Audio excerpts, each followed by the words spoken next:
మా గౌరవ ముఖ్యమంత్రి గారు ఎలక్షన్ ప్రచారంలో ఒక మాట అన్నారు. తెలంగాణ ద్రోవుల పార్టీ అయిన బీఆర్ఎస్ పార్టీకి ఒక్క పార్లమెంట్ సీట్ రానివ్వనని చెప్పి ఆ రోజు శపథం చేసిర్రు.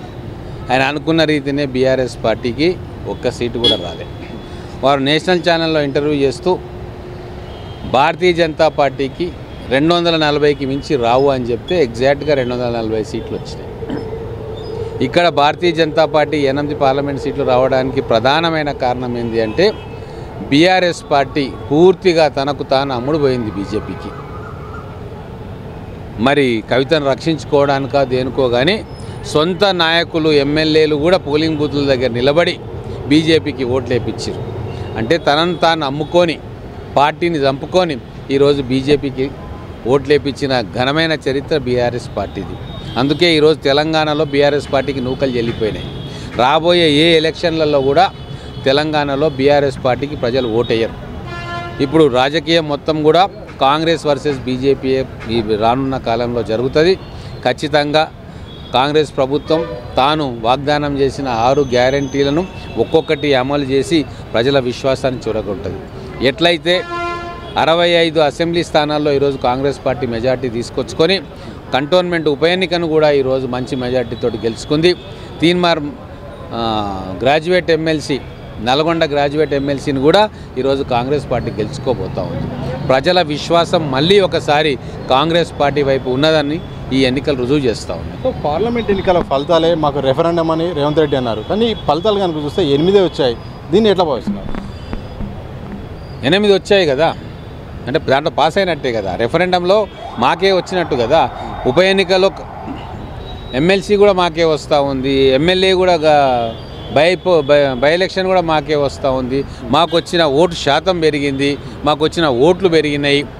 ఇన్ని జరిగినాక రిఫరెండంలో ప్రజలు మాకే మద్దతు ఇచ్చిందని తేడతెల్లమైంది కదా. ఎన్ని అబద్ధాలు చేసినా, ఇద్దరు ఎంత మ్యాచ్ ఫిక్సింగ్ చేసుకున్నా, బీఆర్ఎస్ బీజేపీ సీట్లు పంచుకున్నా మా కాంగ్రెస్ పార్టీ 8 పార్లమెంట్ స్థానాలు గెలుచుకుంది. మహబూబ్ నగర్ చాలా తక్కువ మెజార్టీతో ఓడిపోయిందంటే ఖచ్చితంగా కాంగ్రెస్ పార్టీ విజయం ఇది. తెలంగాణ ప్రజలు కాంగ్రెస్ పార్టీతోటే ఉన్నారు. సో మరోవైపు రేవంత్ రెడ్డిపై చర్చ అయితే జరుగుతుంది. ఒకటి ఈ యొక్క సొంత జిల్లా సంబంధించిన మహబూబ్ నగర్ ఎన్నిక అవుతుంది, ఆ ఫలితమైంది. మరోవైపు స్థానిక సంస్థల ఎమ్మెల్సీ ఓటమి అవుతుంది. సిట్టింగ్ స్థానమైన మల్కాజిగిరి ఎంపీ 3 కూడా వరుసగా ఓడిపోయినాయి. ఇవి సీఎం ఒక సొంత ప్రాంతాలు ఆయన ప్రాతినిధ్యం వహించినాయి. ఈ ఓటమి ఎట్లా చేసింది? ఇప్పుడు ఒకటండి, ఇప్పుడు యోగి ఆదిత్యనాథ్ గారు ముఖ్యమంత్రిగా అయ్యిండ్రు. అప్పుడు ఆయన ఎంపీగా ఉండే. ఆయన ముఖ్యమంత్రి పదవి ప్రమాణ స్వీకారం చేసిన తర్వాత ఆయన పార్లమెంట్ స్థానం గోరఖ్పూర్కు ఉప ఎన్నిక జరిగితే ఆ స్థానంలో ఓడిపోయిండు. కాబట్టి ఒక రాష్ట్రానికి ముఖ్యమంత్రి మొత్తం రాష్ట్ర ఫలితాలను విశ్లేషించుకోవాలి తప్ప ఒక్కొక్క నియోజకవర్గం ఫలితాలు అనేది ఆయనకు అంటగట్టకూడదు. మొత్తం రాష్ట్రంలో మా ఓటు పర్సెంటేజ్ పెరిగింది. మా సీట్లు కూడా పోయినసారి 3 సీట్లు ఉంటే ఈసారి 8 సీట్లు వచ్చినాయి. పోయినసారి 28% ఓట్లు పార్లమెంటుకు వస్తే ఈసారి 40% ఓట్లు పార్లమెంట్లో వచ్చినాయి. కాబట్టి ఏ రకంగా చూసినా కూడా జనాభిప్రాయం కాంగ్రెస్కి అనుకూలంగానే ఉంది. సో మరికొద్ది నెలల్లో స్థానిక సంస్థల ఎన్నికలు జరుగుతున్నాయి. ఇటు బీజేపీ బలంగా మారుతుంది, ఇటు బీఆర్ఎస్ కూడా గతంలో తమకు బలంగా ఉన్న ప్రాంతాల్లో మళ్ళీ ప్రచారం చేసే అవకాశం ఉంది. ఈ నేపథ్యంలో కాంగ్రెస్ పార్టీ ఎట్లా ముందుకు?